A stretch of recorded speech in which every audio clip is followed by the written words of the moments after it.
Hello बच्चों, Saxena sir. आज मैंने आपके लिए जो 30 नवंबर को हमने प्रयास टेस्ट सीरीज का तीसरा टेस्ट लिया था उसका सॉल्यूशन लेकर आया हूं। जैसा कि मैंने आपसे प्रॉमिस किया था कि मैं आपके जो भी टेस्ट लूंगा उनके सॉल्यूशन डालूंगा, तो उसी के अंतर्गत मैं ये टेस्ट थर्ड के सॉल्यूशन लेकर आया हूं। आज मैं सबसे पहले आप लोगों के साथ सेक्शन ए डिस्कस करने जा रहा हूं। सेक्शन ए में मैंने 10 एमसीक्यू दिए थे।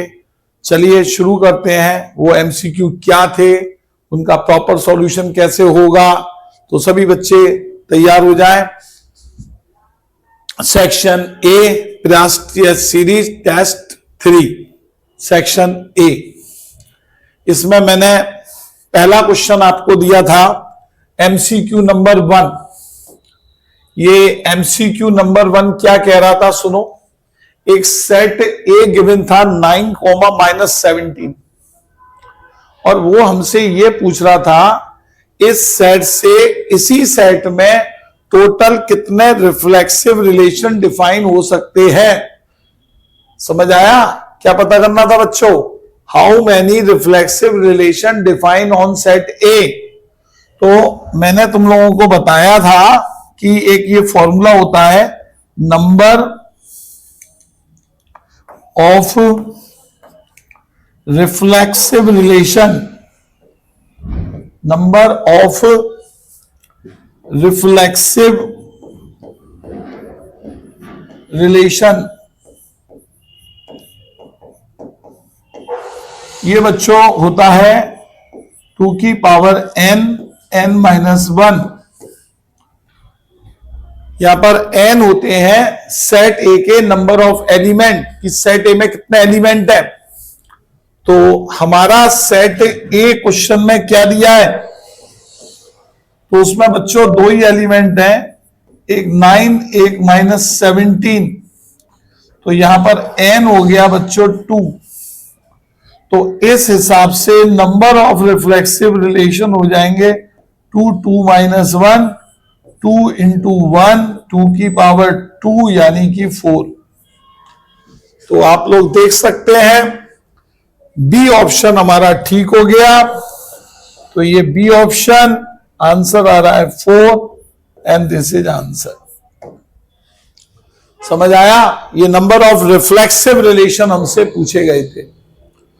उसके बाद हम सेकंड क्वेश्चन पे आते हैं बच्चों। सेकंड क्वेश्चन हमने वेक्टर का दिया था और इस क्वेश्चन में यह कहा गया था कि मैग्नीट्यूड ऑफ ए 1 है, मैग्नीट्यूड ऑफ बी 2 है, ए डॉट बी 1 है। तो आप magnitude of A plus twice vector B बताओ। तो आप लोग क्या करना, सुनो ध्यान से।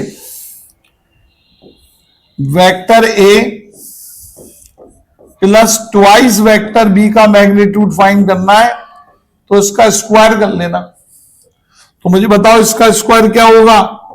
मैग्नीट्यूड ऑफ वेक्टर ए का square plus 4 magnitude of vector B का स्क्वायर और प्लस का 4 vector A dot vector B. ठीक है? तो ये हमने बच्चों vector A plus twice vector B का स्क्वायर ओपन कर लिया। अब आप लोग देख सकते हो मैग्नीट्यूड ऑफ ए की वैल्यू गिवन है, मैग्नीट्यूड ऑफ बी की वैल्यू गिवन है, ए डॉट बी की वैल्यू गिवन है। तो ये सारी वैल्यू अब आप यहां पर रख देना। मैग्नीट्यूड ऑफ ए की जगह 1 लिख देना, तो 1 का स्क्वायर हो गया बच्चों, प्लस 4 तो मेरा बाहर था ही, मैग्नीट्यूड ऑफ बी की जगह 2 लिख देना, तो 2 का स्क्वायर हो गया। 4 बाहर था, ए डॉट बी की जगह 1 लिख देना, क्योंकि ए डॉट बी 1 दिया है। तो यहां से देखा जाए तो ये आ गया 1 प्लस 2 का स्क्वायर 4, 4 4 जा 16, 4 1 जा 4 यानी कि 21। तो इस हिसाब से बच्चों मैग्नीट्यूड ऑफ ए प्लस का twice magnitude of B equal to √21 आ जाएगा एंड दिस इज आंसर। लेकिन आप लोग देखो तो ऐसा कोई ऑप्शन मैच नहीं कर रहा है। तो यहां पर इस क्वेश्चन में टाइपिंग मिस्टेक थी, लेकिन अगर जिन बच्चों ने करा है अटेम्प्ट तो मैं उनको नंबर दूंगा, उससे बेफिक्र रहो, पर मैंने बता दिया है ये ऐसे होगा प्रोसीजिंग तो। और टाइपिंग मिस्टेक ये हो गई थी, मैंने देखा था कि जो मैग्नीट्यूड ऑफ बी है ना बच्चों, मैग्नीट्यूड ऑफ बी ये 1 होगा, 2 की जगह 1 होगा, तो फिर ये आपका ऑप्शन इनमें से मैच कर जाएगा। तो आशा करता हूं सेकंड क्वेश्चन समझ में आया होगा। इसके बाद हम लोग आगे बढ़ते हैं तीसरे एमसीक्यू की तरफ। तीसरा एमक्यू हमने स्ट्रेट लाइन 3D से दिया था। यहां पे बच्चों 2 लाइनें आपको गिवन है और आपसे इनके बीच का एंगल पूछा गया है। तो 2 लाइन के बीच का एंगल निकालना तो आप लोग बहुत अच्छे से जानते ही, ये फॉर्मूला याद ही होगा। लेकिन अब प्रॉब्लम क्या है, जो ये पहली लाइन दे रखी है आप लोग देखो जरा ध्यान से, तो पहली लाइन की इक्वेशन है 2x equal to 3y equal to -z। और बेटा जो दूसरी इक्वेशन है वो मैं इधर लिख दे रहा हूं, वो दी है 6x माइनस का y इक्वल टू माइनस का 4z। अब प्रॉब्लम क्या है बच्चों, ये इक्वेशन स्टैंडर्ड फॉर्मेट में नहीं है, तो सबसे पहला काम क्या करना, इस पूरी इक्वेशन को डिवाइडेड बाई 6 कर देना। तो बेटा जैसे ही मैं इसको 6 से डिवाइड करूंगा तो ये आ जाएगा x/3, ये आ जाएगा y/2 और ये आ जाएगा z/-6। तो अब देख सकते हो ये लाइन हमारी स्टैंडर्ड फॉर्म में आ गई है, ओरिजिन से पास हो रही है 0 0 0 से, डीआरएस इसके ये है। ऐसे ही अगर हम इस लाइन की बात करें तो इस लाइन के लिए आप इस पूरी इक्वेशन को डिवाइडेड बाई 12 कर देना बच्चों। तो यहां पे आपका x/2, यहां पे आ जाएगा y/-12 और यहां पे आ जाएगा z/-3। ये आपकी लाइन 2 हो गई और ये हमारी लाइन 1 हो गई। अब हमें बच्चों इन दोनों लाइंस के बीच का एंगल निकालना है। देखो एंगल निकालना कभी भी 2 लाइन के बीच का है तो वैसे तो फॉर्मूला तुम्हें याद ही होगा, वो फॉर्मूला लगा देना, नहीं तो एक बार क्या करना, ये जरूर निकाल के देखना, a1 a2 plus b1 b2 plus c1 c2, ये वाली वैल्यू निकालना। अगर ये 0 आ जाता है तो समझ लेना इनके बीच का एंगल 90 डिग्री होगा, राइट एंगल होगा। और अगर a1/a2 equal b1/b2 equal c1/c2 आ जाता है तो दोनों लाइनें पैरेलल होती हैं और उस पोजीशन में इनके बीच का एंगल 0 हो जाता है।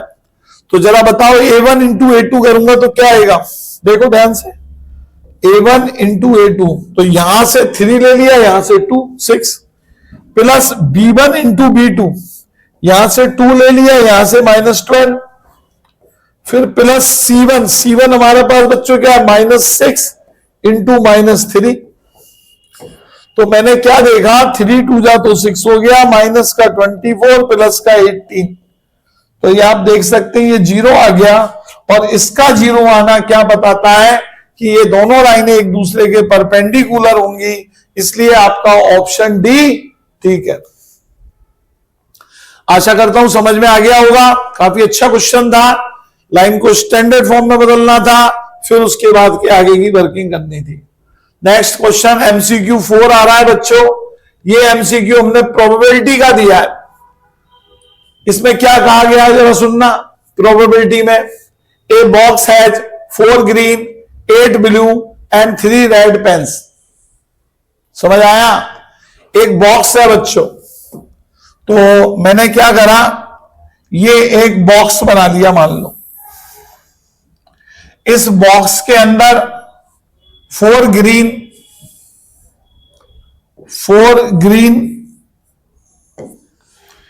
8 ब्लू और 3 रेड ये बॉल्स हैं। 4 ग्रीन कलर्स की बॉल्स हैं, 8 ब्लू कलर्स की बॉल है और 3 रेड कलर्स के बॉल नहीं सॉरी पेन है। क्या है बच्चों, पेन्स है। अब क्वेश्चन क्या कह रहा है समझना। A student pickups a pen at random. Student को इसमें से एक रैंडमली पेन पिकअप करना है। चेक इट्स कलर, उसके कलर को चेक करना है, and replace it in the box, और दोबारा से बॉक्स में रख देना है। ही रिप्रेजेंट दिस प्रोसेस 3 टाइम्स, और ये प्रोसेस उसने 3 बार किया। पेन निकाला, कलर नोट किया, रख दिया, पेन निकाला, कलर नोट किया, रख दिया, पेन निकाला, कलर नोट किया, रख दिया। तो the probability that at least 1 pen picked up was red, तो आपको इस बात की प्रोबेबिलिटी फाइंड करना है कि उसने जो 3 बार ये सैंपल इस बार बार रिपीट किया, उसमें कम से कम एक बार रेड पेन पिकअप हो। तो बच्चों इस समय हमें प्रोबेबिलिटी फाइंड करनी है, probability at least 1 pen is red. तो अब देखो एटलीस्ट 1 में बच्चों बहुत केस हो सकते हैं, 1 रेड आ जाए तो भी चलेगा, 2 रेड आ जाए तो भी चलेगा, तीनों के तीनों रेड आ जाए तो भी चलेगा। तो अगर हम ऐसे बहुत सारे केसेस बना के करेंगे ना तो बहुत टाइम लगेगा। तो आप इसको रिवर्स प्रोसेस से कर देना, probability at least 1 pen is red is equals to 1 minus probability no pen is red. No pen is red, कोई भी पेन रेड नहीं आना चाहिए। अब आगे देखो 1 माइनस पहला पेन निकाला, रेड नहीं आया, इसकी प्रोबेबिलिटी बताओ क्या होगी। पहला पेन निकाला इस बॉक्स में से, रेड नहीं आया, इसकी प्रोबेबिलिटी बताओ। तो देखो 3 तो रेड है और 12 नॉन रेड है, तो प्रोबेबिलिटी इसकी आएगी बच्चों 12/15। मल्टीप्लाई, पेन दोबारा से बैग में रख दिया, फिर दोबारा से पेन निकाला, पेन रेड नहीं आया, 12/15। फिर बेटा तीसरी बार ये प्रोसीडिंग करी, 12/15। या फिर बच्चों मैं इसको अब ऐसे भी लिख सकता हूं, 1 माइनस, इसे बेटा कैंसिल कर लेना 3 की टेबल से, 3 4 जा 12, 3 5 जा 15, 3 4 जा 12, 3 5 जा 15, 3 4 जा 12, 3 5 जा 15। तो ये आ जाएगा 1 माइनस 64/125, और बेटा 1 में से 64/25 माइनस करना, तो ये आपका आ जाएगा 61/125, एंड दिस इज आंसर। तो इस हिसाब से देखा जाए तो option C is the correct answer. समझ आया होगा, बहुत अच्छा क्वेश्चन था बच्चों प्रोबेबिलिटी का। इस टाइप के क्वेश्चंस एग्जाम में आ जाते हैं। एटलीस्ट 1 की बात हो तो डायरेक्टली कभी मत किया करो, 1 माइनस नन करके ही किया करो। कई बार मैंने क्लास में भी ये बात आप लोगों को समझाई है। आगे बढ़ते हैं, एमसीक्यू नंबर 5 की ओर चलते हैं। एमसीक्यू नंबर 5 जो मैंने आप लोगों को दिया था वो बच्चों एक एलपीपी का क्वेश्चन था। एलपीपी का क्वेश्चन में क्या कहा जा रहा था, देखें आप लोग, ऑब्जेक्टिव फंक्शन दिया था 4x + 3y, feasible region determined by the set of constant is shown in the figure। तो वो ये पूछ रहा था maximum value of z is at r, maximum value of z at q, value of z at r is less than value at p, value of z at q is less than value of r। तो हमें यहां बहुत सारे option दिए हैं बेटा, जिनका जवाब हम बिना करे दे नहीं सकते। तो मैं क्या करता हूं, सबसे पहला काम इन सभी पॉइंट्स पर वैल्यू फाइंड कर लेते हैं। सबसे पहले मैंने लिया पॉइंट R, R पर ऑब्जेक्टिव फंक्शन की वैल्यू निकाल रहा हूं। यहां मैंने लिखा Z, यहां लिखा R।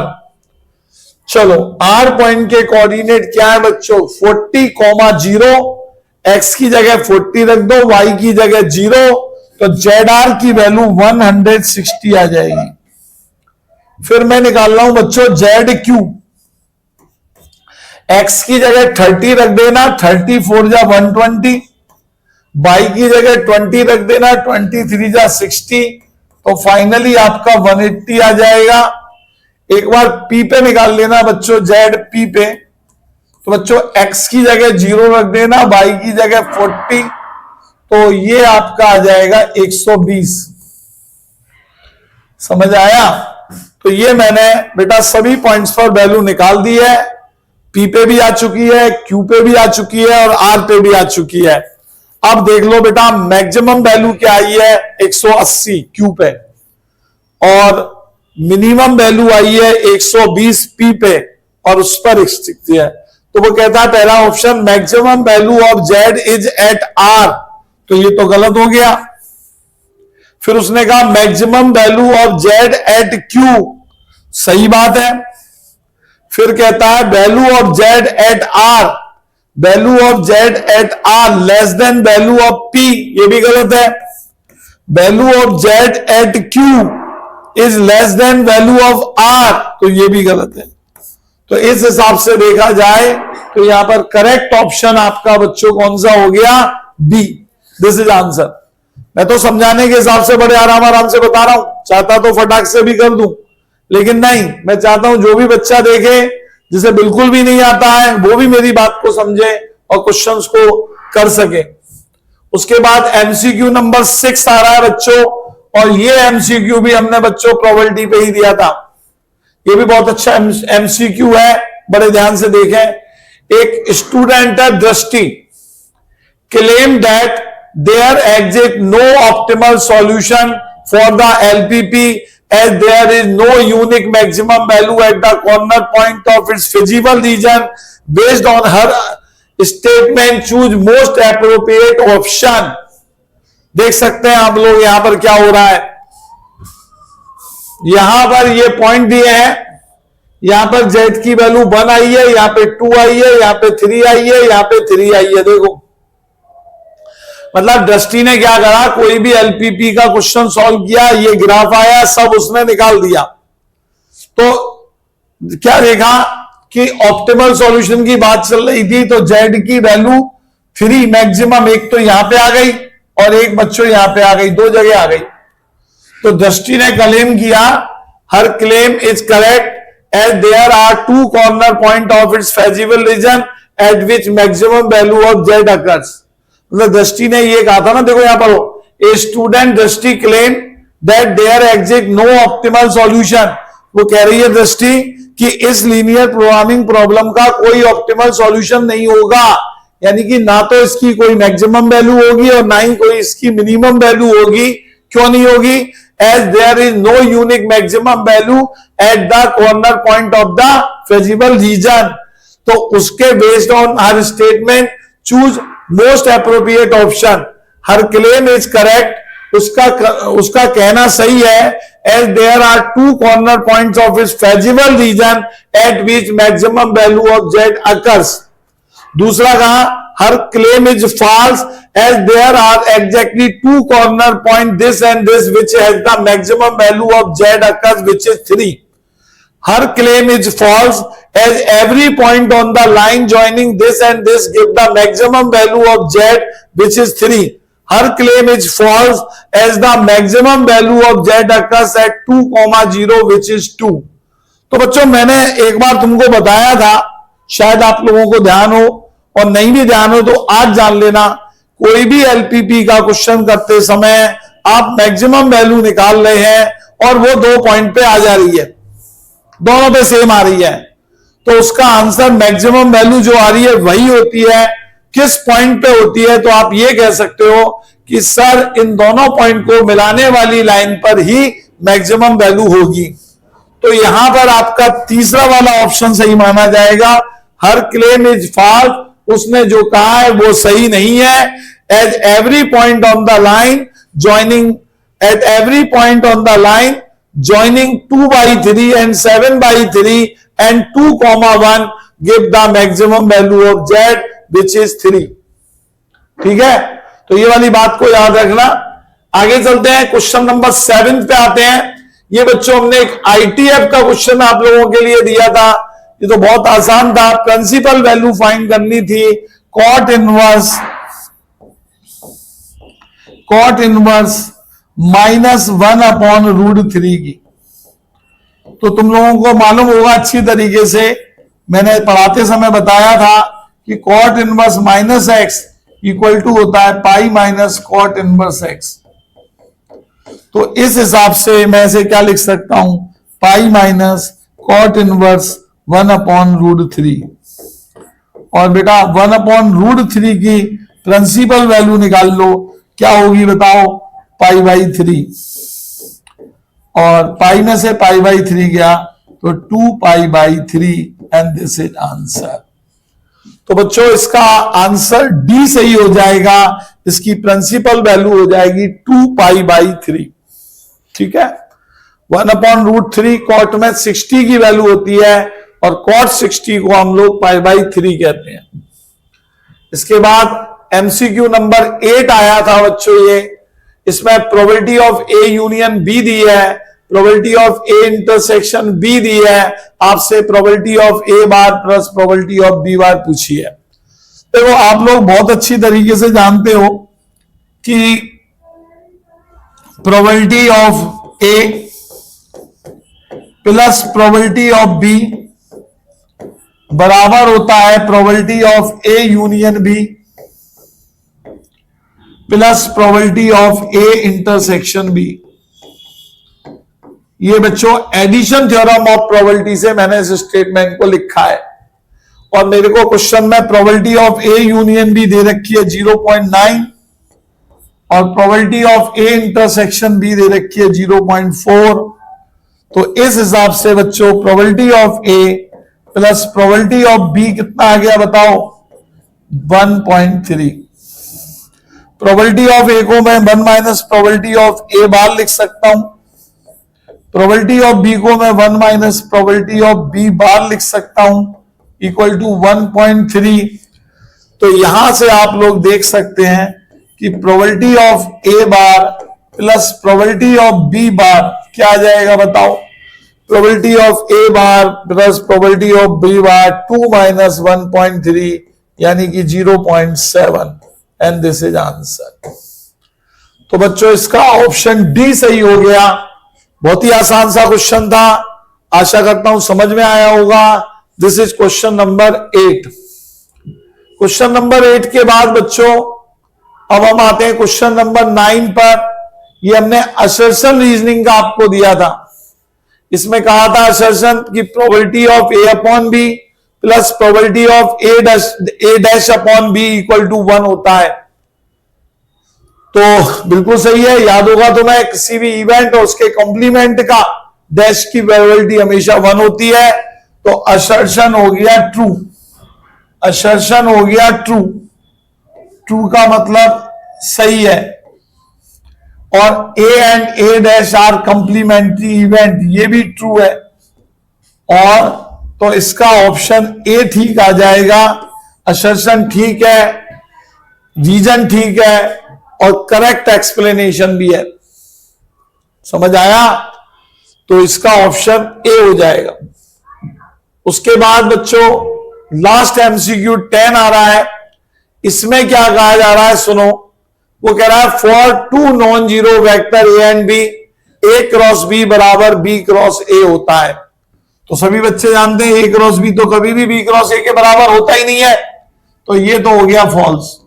और मैंने तुम्हें एक बार बताया था कि अगर असर्शन फॉल्स हो गया तो रीजन तो ट्रू होगा ही होगा, बिना चेक करे भी आप कर सकते हो, क्योंकि जिस टाइप के ऑप्शंस होते हैं उसके अकॉर्डिंग अगर असर्शन फॉल्स है तो रीजन ट्रू होता है, दोनों फॉल्स कभी नहीं होते।